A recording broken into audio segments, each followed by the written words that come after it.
السلام علیکم ناظرین، میں ہوں اینکر پسند تحریر فاطمہ اور آپ دیکھ رہے ہیں سٹی ون نیوز۔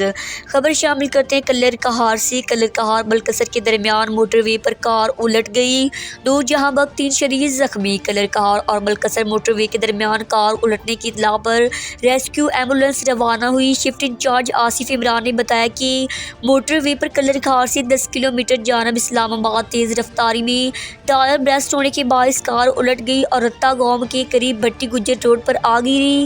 حادثہ کے نتیجے میں بہن بھائی 25 سالہ مناہل دختر ساجد سکنہ لاہور اور 30 سالہ جواد ولد ساجد سکنہ لاہور موقع پر جاں بحق ہوئے، جبکہ 3 افراد شدید زخمی ہوئے، جن میں لاہور کی رہائشی 48 سالہ رقیہ زوجہ امجد، 23 سالہ عبداللہ ولد امجد، 30 سالہ اسامہ ولد ساجد شامل ہیں۔ ریسکیورز نے زخمیوں کو ابتدائی طبی امداد مہیا کرنے کے بعد THQ ہسپتال کلر کہار منتقل کر دیا، جہاں سے تمام زخمیوں کو ایڈوانس ٹریٹمنٹ کے لیے ریسکیو پیشنٹ ٹرانسفر سروس کے ذریعے ڈاکٹرز کی ہدایت کے مطابق راولپنڈی منتقل کیا جا رہا ہے۔ فیملی لاہور سے اسلام آباد ٹریول کر رہی تھی۔